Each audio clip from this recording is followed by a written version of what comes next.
as a means of lifting Europe, Pakistan, and the rest of the world. Now, I and many other MEPs before me in the European Parliament have fought to secure open trade between the EU and Pakistan.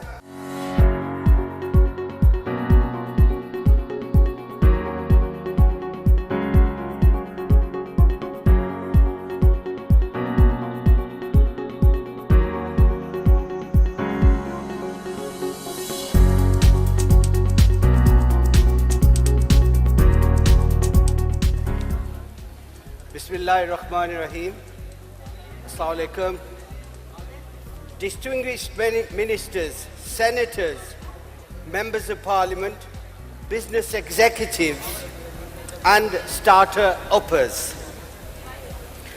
Allow me to start by congratulating both Khurram Zubairi and Amjad Parvez, chairman at Jumpstart Pakistan, and also the mastermind of what proves to be the largest and most spectacular gathering for entrepreneurs and entrepreneur-friendly policymakers in Pakistan. When Brother Amjad called me to pitch Khurram's idea for a gathering that aims to lift Pakistan, and as he went on to describe LIFT through learning, innovation, funding, and technology, he had my undivided attention and support right from the start. Most of us here must be aware that Bashir means the bearer of good news. But good news must not be confused with warm words. It is indeed great news to talk about business and growth.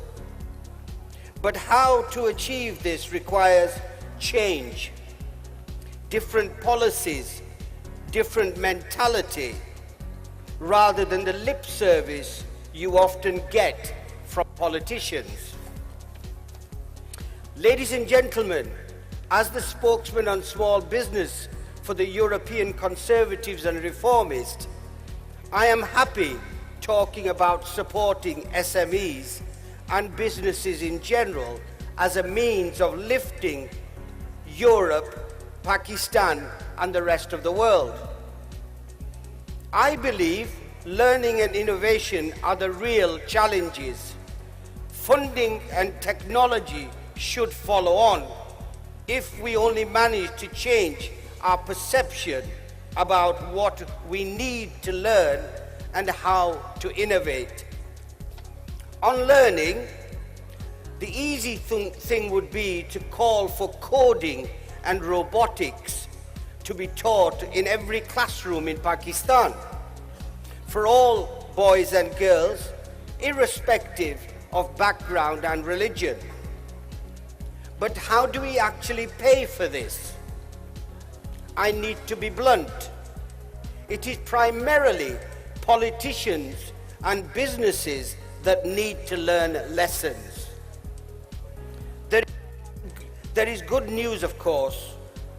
As a member of the European Parliament electoral observation mission in the recent elections in Pakistan, I am clear that Pakistan's long road of authoritarian rule is a thing of the past. Democracy in Pakistan is here to stay.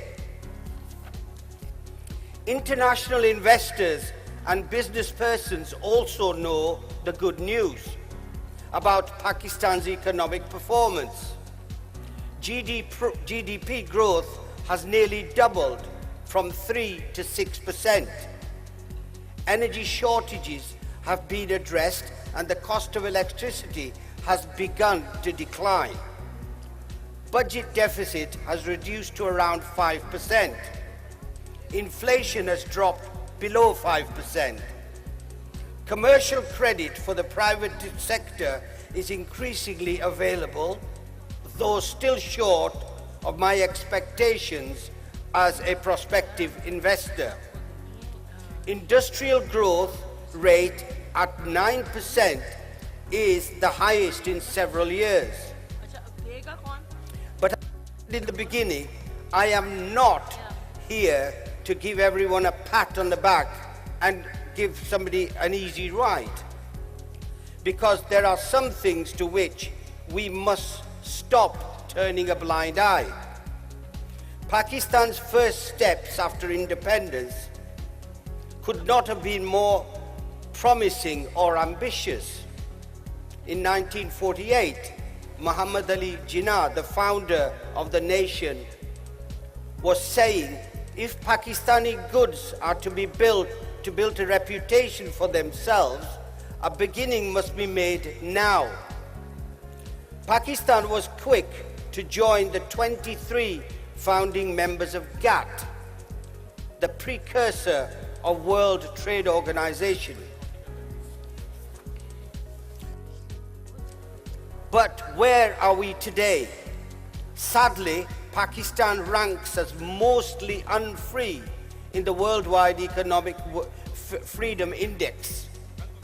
A year and a half ago, I addressed the National Institute of Management in Karachi, Pakistan's training ground for top-level government and state executives. And I confronted them with Pakistan's dismal record in promoting free markets and international trade. I reminded them, or perhaps informed them, that Pakistan's legal system and property rights framework is one of the most complex and outdated in the world, according to the Fraser Index of Economic Freedoms. Now I and many other MEPs before me in the European Parliament have fought to secure open trade between the EU and Pakistan.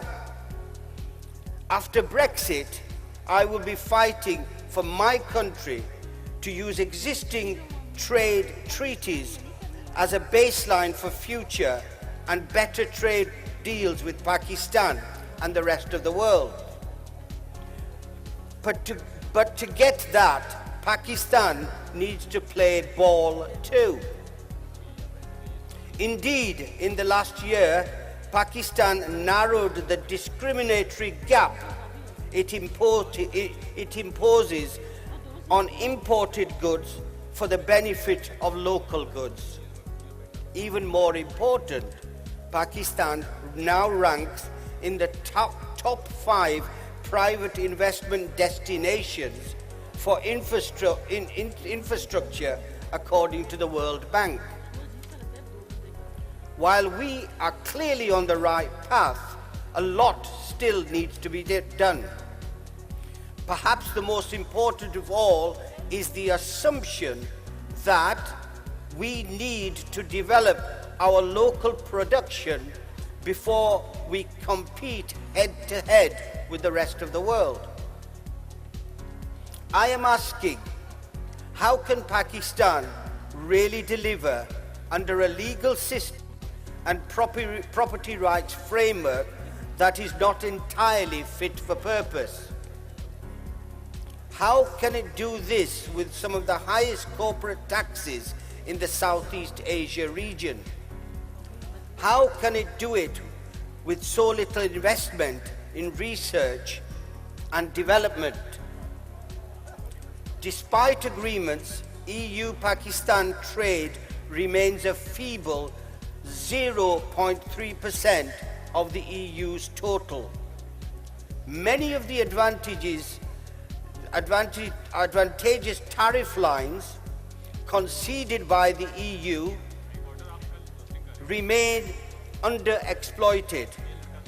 Pakistan's export as a percentage of GDP are among the lowest in the South Asia area, free trade area, SAFTA.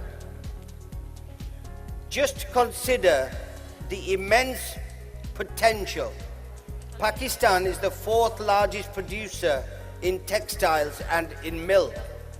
However, it ranks 12th in global exports in both categories.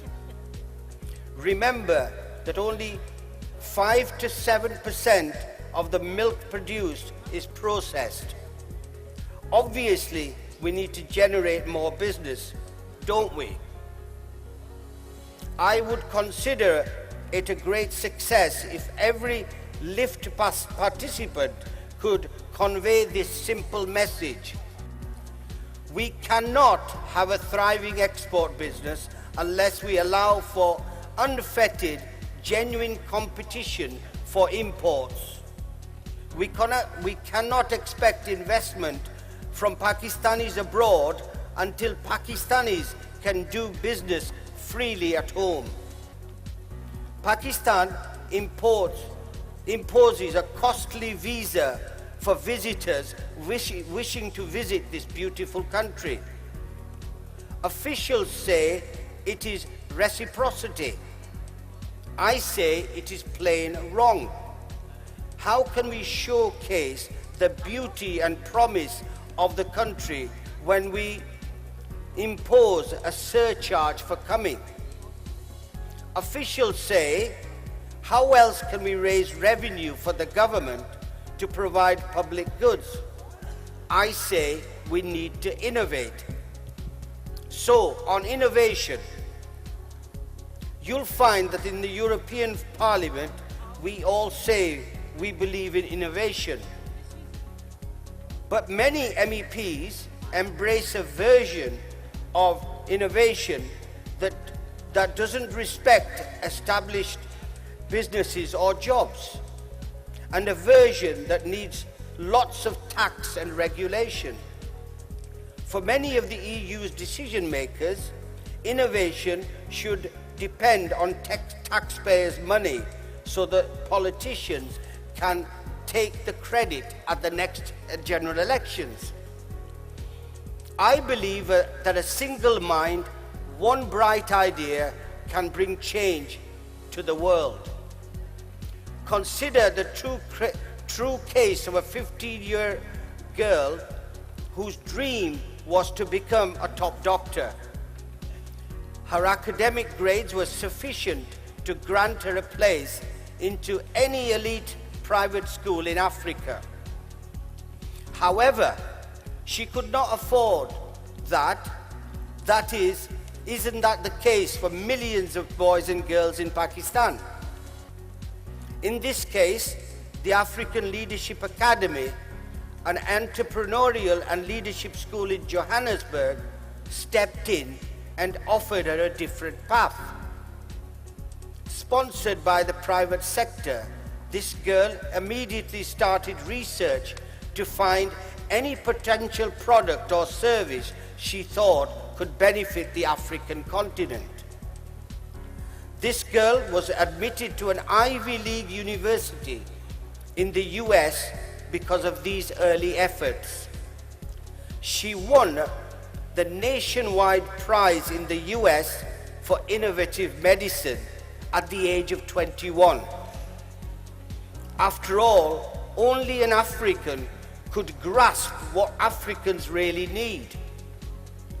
With this support, she developed a low-cost cervical screening device that can change the lives of millions of women and create jobs and incomes for many more. What an example! Let's consider why the iPhone was developed in the US but is made in China. Make no mistake, China is not the place for manufacturing innovation because of low labor costs, but because of training and skills. In the words of Apple's CEO, Tim Cook, he said, in the US, you could have a convention of tooling engineers, and I'm not sure that you could fill this room. In China, you could fill multiple football fields. Vocational expertise is very, very deep in China, and I give their education system a lot of credit for continuing to push on that even when others were emphasizing vocational training. A week ago, I was talking to German colleagues in the European Parliament. Now, Germany has the lowest unemployment level in decades and the most productive economy in the EU. Germany also has some of the finest vocational training centers in the world. And I can now extend an invitation from German industry to all Pakistani chambers of commerce to a business visit. I can help to organize it and take place to see these centers of vocation. Now I turn to funding and technology. Now imagine Pakistan as the place where Pakistanis and non-Pakistanis are genuinely free to generate wealth.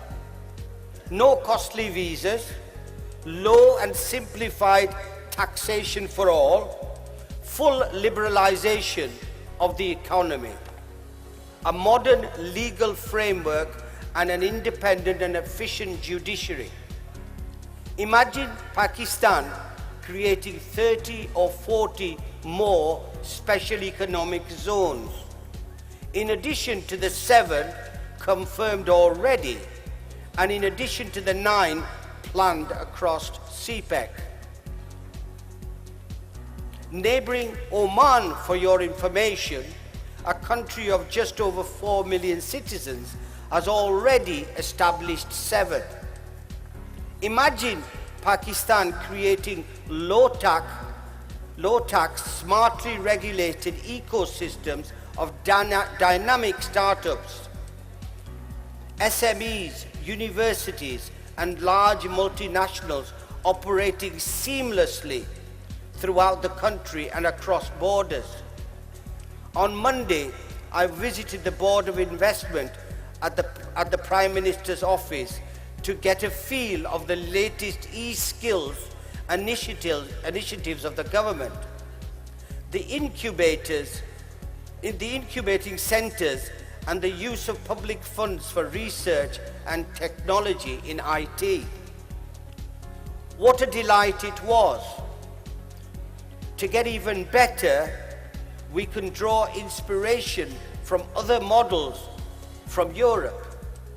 For a model, look at the ex-communist Baltic countries of the EU. Estonia, the prime example, cut down on bureaucracy and corruption by digitizing nearly all its public services. E-school is the latest innovation in their education. All that is financed, amongst others, through e-residence schemes, granted to foreign businesses as long as they pay VAT and taxes in Estonia while operating abroad. Imagine Pakistan attracting the cryptocurrency industry the way the UK does. Why the UK? Because the UK is the first in the entire EU, and still the only one, to realize that there is a whole new wave of startups operating on crypto technologies such as blockchain, for which its own regulatory framework may not be entirely fit for purpose. Yes, even Britain, a country in the top 10 of the most economically free nations, feels the urge to reinvent itself. There are real examples of startups in the crypto era that do not have any assets in pounds or dollars.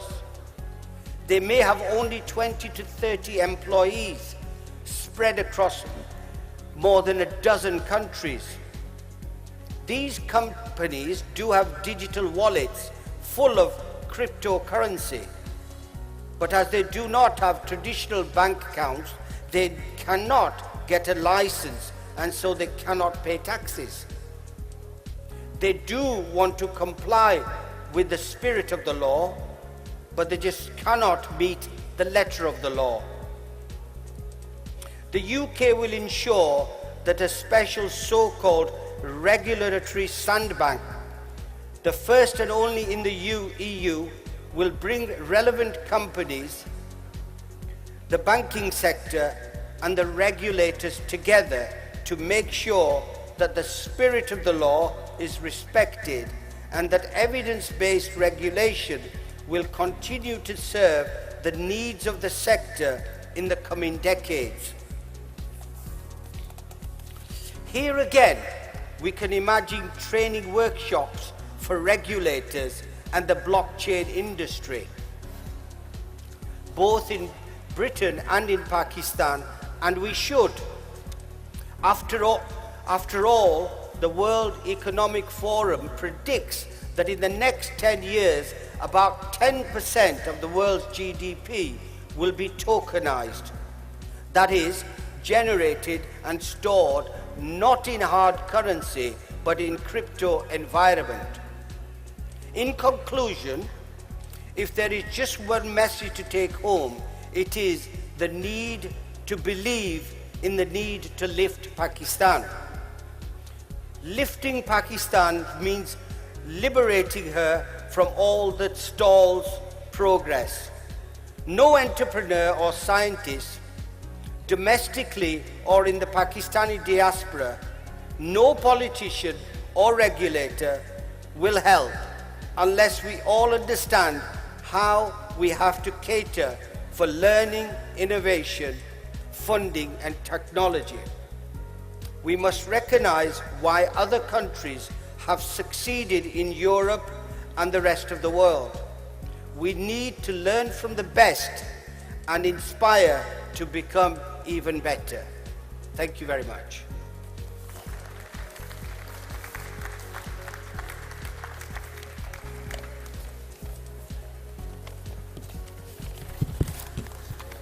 I would like to invite Mr. Khurram Zubairi to give away token of appreciation to Mr. Amjad Bashir.